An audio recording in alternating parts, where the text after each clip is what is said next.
Are you sitting down? Because what I'm about to tell you will cause your wig to spin, your edges to retreat, and your favorite love and hip-hop duo to appear like novice Mendices artists. Allow me to ask you something. What happens when a reality television veteran witnesses a cheating incident live on camera? Instead of going away, he throws hands like it's WrestleMania. Or better than, what if we told you the marriage of love and hip-hop wasted 3 seasons praising something that was never legal? And the divorce, oh baby, will result in lawsuits, public meltdowns, and possibly a bar suspension. Yes, we have 2 nuclear-level scandals about to explode in season 13. And believe me, VH1 is already attempting to sweep it under the rug. But you know us, we delve deeper. Leaked footage, secret DMs, club brawls, false weddings, handcuffs, and a woman shrieking, "I'll sue you," and Mona Scott. This isn't your typical Dirty Monday. This season hasn't even premiered yet it already has more drama than a Tyler Perry plot twist on Fast Forward. Grab your snacks, because these 2 scandals might end careers. Let's get to it. Are you fooling me now? Season 13 of Love and Hip Hop hasn't even begun yet. And we already have full-blown handcuffs, shattered bottles, screaming women, flipped tables, and it all started with 2 odds acting like they're in WWE. Instead of VH1, we're talking Kirk Frost and Mendices, and Harris has witnessed mature men, husbands, fathers, and serial offenders shame their spouses on national television. But this time they took it to a whole new level. Everything went down at an upmarket Atlanta nightclub. Cast members were shooting a casual night out sequence. The club was filled, cameras were filming, and the vibrations were electric, until Kirk Frost walked in with a woman who was not Rashida. Yep, again. This man has learned nothing from the 37 seasons of infidelity scandals that he has endured. He was in VIP, beaming from ear to ear, talking in Shorty's ear, drink in hand, as if he wasn't married with a business and grown children. Let's keep it $1. Kirk has done a number of reckless things in his life, but this seemed premeditated, almost as if he intended to be caught. Perhaps he really just stopped caring. Meanwhile, across the club, Ender Mendices is already in a mood and on edge. He and Yandindi reportedly fought all day, something about the paperwork from the false wedding that aired seasons ago. Remember when we discovered Yandy and Mendices weren't legally married? Yeah, Yandindi appears to have only recently discovered that there was never any desire to file. Oh, he registered for the ceremony. He gave his vows. He donned a tux, but he conveniently left the legal documents on the kitchen counter. And now, in season 13, the consequences are finally revealed. Yandindi isn't letting things slide any longer. Mendy sees that the situation is already hot. And who does he see across the room, providing side chick energy in for thousand? Kirk is Kirk, whispering, smiling, and touching a thigh with cameras rolling. And Mendices notices and thinks, oh, so we're just out here embarrassing our wives together. Now, bet. So he goes over, not calm, not cool, with straight fire in his tone. Yo, are you serious right now? Rashida is at home with your kids, and you are out here doing this? Kirk turns, sipping his drink as if it were a Sprite commercial. Mind your own business, bro. You don't even have a legitimate marriage to worry about. Oh, that's when it clicked. It wasn't just an argument. This was personal, because deep down, both of these men had something to prove. Neither of them was mature enough to walk away. According to witnesses, and by witnesses, we mean everyone's iPhone. Mendy sees lunch. First, Kirk shoved back. Drinks flew. The bottle shattered. Security attempted to step in late. These were not play punches. This was the energy of someone about to go to jail tonight. People screamed, tables flipped, and cast members scattered like roaches in a gas station kitchen. Then young Jack attempts to intercede. Yes, him. Hair pushed, chain dangling, as if he had wandered into the wrong episode. He gets in the midst and yells, yo, calm. Not here. Not tonight. Too late. Kirk yells, you always on my back, but ain't never. In your own marriage, Jock. Don't drag me into your mess. Mendy sees, nah. Let's talk about your mess too. It's no longer just fists flying. Dirt is pulled, secrets are divulged, and reputations are ripped apart like lace-front adhesive in a fight scene. And then, as if called by the devil, Kendra enters. She notices Jock in the midst of a 3-way argument. Kirk is with another lady, and Mendices notices bleeding from her lip. She does not ask inquiries. She does not blink. She begins shouting at the top of her lungs. Is this what you left dinner for? To play captain and save a mistress. Security is unable to contain her. She's hitting at anyone who comes close. Then, just when it seemed like there couldn't be any more love and hip-hop, the cops arrive. According to insiders, Rashida learned of Kirk's detention before he could make his first phone call from jail. Apparently, she received a notification from the shade room before receiving a call from her spouse. And the photo? Oh, it was Kirk in the back seat of the police car, looking like a perplexed uncle who had just been caught shoplifting at Walmart. According to sources, she snapped. She hurled the phone across the room. She told her assistant, "Call my lawyer. I'm done." Rumor has it that she began packing Kirk's belongings before the sun came risen. Now, let's go to Kendra because gosh baby, if you think she'd let this go, you clearly forgot she passed the bar exam. She utilized her bright legal mind to quickly become petty. According to sources, Kendra made just one phone call to her firm's partner before the story reached the press. The law firm attempted to spin it. But sweetie, you cannot spin viral footage. Not when you're on camera in heels, swinging on a woman at a VIP club like you're auditioning for Bad Girls Club, season 37. And the law company is not amused. In fact, they issued a statement the very following morning that said, and I quote, "Our staff are expected to conduct themselves with integrity both in and out of the courtroom. Sis is this close to losing her job." Meanwhile, young Jock is out here doing what he does best, talking too much. He went live on Instagram while the rest of them were still being held. Shirt half buttoned, hair sweated out, talking about, "Yo, I tried to stop it. I told them this ain't the time or place. But they weren't listening. Y'all saw me. I was the peacekeeper where you were in the center yelling Kirk Ben Wilden for years as if you weren't feeding the fires." Fans in the comments, they were like, "Sir, you are the reason the fire spread." And the memes are out of control. Somebody superimposed Kirk's mugshot next to Rashida's face with the statement, "I know this man ain't contacting me from jail again." Another featured Mendy C's in handcuffs, along with a bogus quote bubble that read, "Wait, I thought the cameras weren't rolling." But the internet wasn't simply laughing.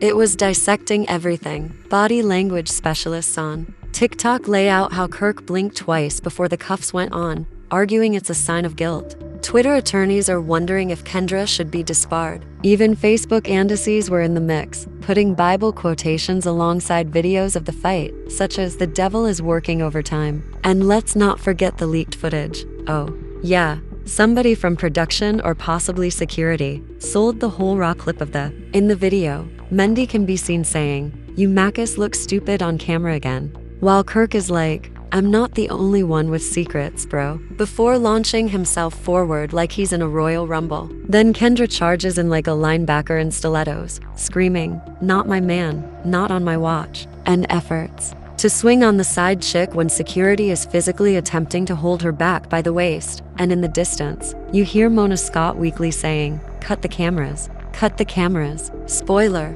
they did not cut the cameras. Now, let's speak about the jail phone calls. Word is that Kirk tried to call Rashida from incarceration, believing he could smooth things up like he always does. Rashida responded to him in the coldest way possible. According to reports, she did not yell or cry. She simply said, "Lose my number," and hung up. Meanwhile, Mendy C's is trying to call Yandy, and she answers, but only to say, "Enjoy your good night, boo. You have 29 more to go." Because sure, babe, Mendy is looking at 30 days in county jail. You heard it right. His legal team tried. Kirk was slapped with a $10,000 obligatory punishment after attempting to justify his actions as self-defense, miscommunication, and a lack of intent to damage. The judge stated, "Because this incident resulted from marital misconduct, we believe counseling is appropriate." The courtroom erupted, with people gasping and lawyers blinking like, "Wait, that's a thing?" Even the court reporter dropped their pen, and Kendra Sis received professional probation, a $5,000 fine, and a formal ethics. A study by the State Bar Association has put her license in peril, and the law does not play with reputation.so. Where does this leave the cast? Let's review. Kirk Frost, humbled, fine, embarrassed, and sleeping on the sofa if he's lucky. Mendy, locked up for 30 days and banned from half of Atlanta's nightclubs. Kendra, one step away from losing her job over a boyfriend who cheated on her with a lady in red heels. Young Jock is somewhere conducting interviews talking about how trauma impacts black males in the profession, as if he didn't contribute to the mayhem. And an Instagram live, Yandindi is debating if she even wants to keep pretending her marriage was ever real, and Rashida's done. Word is she's already had her divorce lawyer type up documents. She has been posting The room lost it. Producers scrambling to cut the cameras. Too late. Security rushing in. BK is now saying that Sierra's new fiancé comes up and attempts to de-escalate, but BK says, "Nah, you're also part of the problem, brew. You have no idea what she is on." That's when things go really gloomy. BK runs out, but not before mumbling something to producers that reportedly sparked a full-fledged investigation by VH1 executives. What did he say? "I'm not the only one she finessed. Check the baby. Hold up. Pause." Because suddenly the entire cast and the entire internet are whispering the same question. Is Sierra's kid not hers? Fians? But BKS now fast forwards weeks and guess what? Leaks? A fake paternity test? Yes, false. Someone submits a screenshot of a paternity test result. A post on a gossip website identifying BK as the father of Sierra's youngest child. Quickly goes viral, causing Twitter to erupt, followers to panic out, and hashtags to trend. However, Sierra responds promptly. She goes live on Instagram, clutching her daughter and flashing a genuine test in her hand like it's the Holy Grail, crying and yelling, "Y'all really out here believing a JPG? This man falsified a document because I refuse to accept him back." But here's where it gets even more insane. While Sierra is trying to clear her name, BK practically vanishes from filming. Production can't find him, and his phone is off. He's not posting on social media, and guess what comes up next? A GoFundMe titled "Help BK Brosco Clear His Name." No, we're not making this up. The description reads, "They are attempting to ruin me. I received receipts. I received the truth, but I need a legal team. Support the real." And the amount he was asking for, 75. Oh, sir? Now, at this point, even the cast is puzzled. Some people believe BK, while others trust Sierra, but none is prepared for what occurs next because Sierra's fiancé openly departs her, saying, "I've chosen peace," on his Instagram story, just as things appeared to be calming down. "I wish her the best, but I will not be a part of the circus." Oh, circus baby, the tent was already on fire. Now Sierra's staff is scrambling. The baby drama is still in the air. BKS is off the grid, and the fiancé has just dipped out. Sierra really went from boss chick to my episode in under 30 minutes, as if he was never even a part of the show. Another said, "The season hasn't even started yet, and I'm already stressed." And guess who chimes in with her usual messiness? Carly Red. Yes, because of course. She goes on live with a cup of wine, barely containing her laughter, and says, "I've been informed Sierra was a disaster. Now you may see it for yourselves." The comment section is bursting. Now comes the fallout. The H1Xs are in a frenzy. This issue threatens the upcoming season, but legal teams are now engaged since reportedly the bogus paternity test was filed under someone else's name.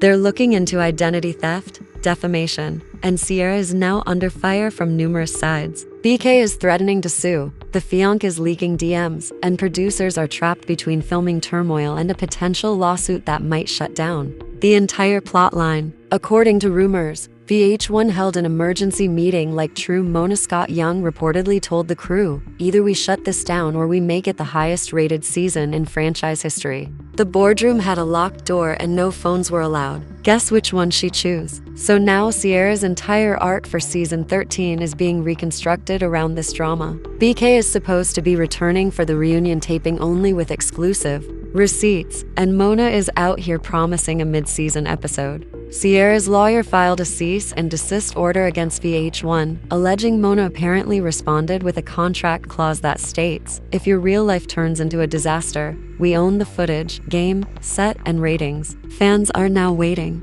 for the teaser, which reportedly finishes with Sierra wailing, "I ain't got to explain my child to nobody," before tossing a wine glass at the wall and storming off. And just like that, scandal number 2 is locked and loaded for season 13. Love and hip-hop have always thrived on chaos, but this is a whole other level. Kirk is in handcuffs. Mendy is in jail. Sierra is being dragged through the internet for paternity tests, BK is launching a GoFundMe campaign, Kendra is on probation, and Rashida is filing for divorce. And Mona Scott has already ordered her next bottle of champagne. So, let's wrap this up. Is who's next? And there you have it. 2 scandals so wild, so messy, and so jaw-droppingly ridiculous that Love and Hip Hop Season 13 might well go down as the most explosive season in reality TV ever. Are Kirk Frost and Mendy C's done for good? Will this arrest be the final nail in Kirk and Rashida's already weak marriage? Is Kendra really going to risk her law career for some man who's been